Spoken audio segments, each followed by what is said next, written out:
Assalamualaikum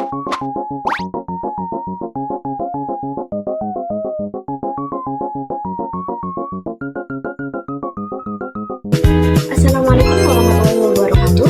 Perkenalkan, nama saya Fitri Nur Aida dengan NIM 20250808017 dari Prodi Manajemen Universitas Nahdlatul Ulama Purwokerto. Video ini saya buat untuk tugas mata kuliah Unpad Akuntansi yang diampu oleh Ibu Anjar Safitri. Sebelumnya saya akan menjelaskan sejarah PT Nippon Indosari Korpindo Tbk yang ada di video berikut. Simak. Sejarah sari roti dimulai pada tanggal 8 Maret 1995. Pada saat itu didirikan sebuah perusahaan penanaman modal asing yang bernama PT Nippon Indosari Corporation.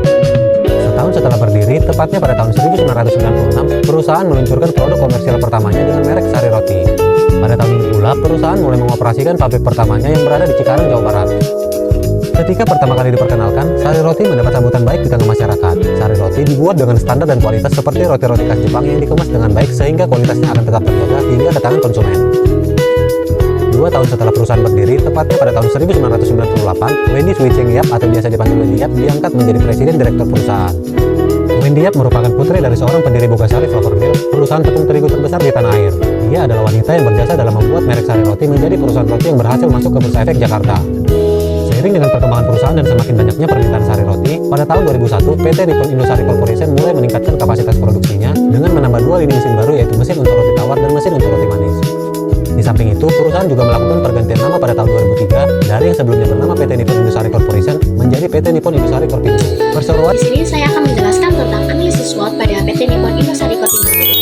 Yang pertama, ada kekuatan, merek yang sangat terkenal, jaringan distribusi nasional, serta mempunyai inovasi produk yang berkelanjutan. Yang kedua, ada kelemahan, ketergantungan pada bahan baku impor, produk yang relatif tinggi, serta fokus pasar masih dominan domestik. Yang ketiga, ada peluang. Pasar roti terus tumbuh, peluang produk sehat, ekspansi ke pasar tradisional, serta pengembangan penjualan digital. Yang keempat, ada ancaman, persaingan ketat, fluktuasi harga bahan baku, perubahan selera konsumen, dan kondisi ekonomi yang mempengaruhi daya beli. Selanjutnya, saya akan menjelaskan laporan laba rugi dari PT Nippon Indosari Korpindo Tbk untuk tahun 2024. Laporan ini menunjukkan kinerja keuangan perusahaan selama 1 tahun mulai dari penjualan hingga laba bersih.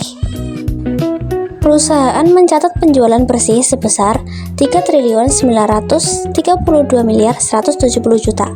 Untuk menghasilkan penjualan tersebut, perusahaan mengeluarkan biaya produksi atau harga pokok penjualan sebesar 1.785.501.000.000. Setelah dikurangi biaya produksi, perusahaan memperoleh laba bruto sebesar 2.146.669.000.000.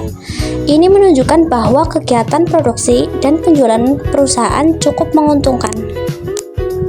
Selanjutnya, perusahaan menanggung beban usaha yang terdiri dari beban penjualan sebesar 1.031.398.000.000 dan beban administrasi dan umum sebesar 353.317.000.000. Beban ini meliputi gaji karyawan, biaya distribusi, iklan, dan promosi serta biaya operasional lainnya. Total beban usaha menjadi 1.714.715.000.000. Beban usaha ini cukup besar dan sangat mempengaruhi laba perusahaan. Kemudian, laba bruto dikurangi dengan total beban usaha memperoleh laba usaha sebesar 431.954.000.000. Laba usaha ini mencerminkan keuntungan dari kegiatan operasional utama perusahaan. Selain kegiatan operasional, perusahaan juga memiliki pendapatan dan beban lain-lain, seperti penghasilan keuangan dan beban keuangan. Setelah seluruhnya diperhitungkan, laba sebelum pajak perusahaan tercatat sebesar 468.945.000.000. Perusahaan kemudian membayar pajak penghasilan sebesar 106.749.000.000. Setelah dikurangi pajak, laba bersih yang diperoleh perusahaan pada tahun 2024 adalah sebesar 362.196.000.000. Kesimpulannya, PT Nippon Indosari Korpindo Tbk berhasil mencatat laba bersih yang positif pada tahun 2024. Namun, besarnya beban operasional menunjukkan bahwa perusahaan masih perlu meningkatkan efisiensi agar laba dapat lebih optimal di masa depan. Nah, itu tadi pemaparan singkat mengenai sejarah, analisis SPOT, dan laporan laba rugi dari PT Nippon Indosari Korpindo Tbk tahun 2024. Semoga video ini bisa membantu teman-teman dalam memahami perusahaan dengan lebih jelas. Jika masih ada kekurangan dalam menyampaikan, saya mohon maaf. Wassalamualaikum warahmatullahi wabarakatuh.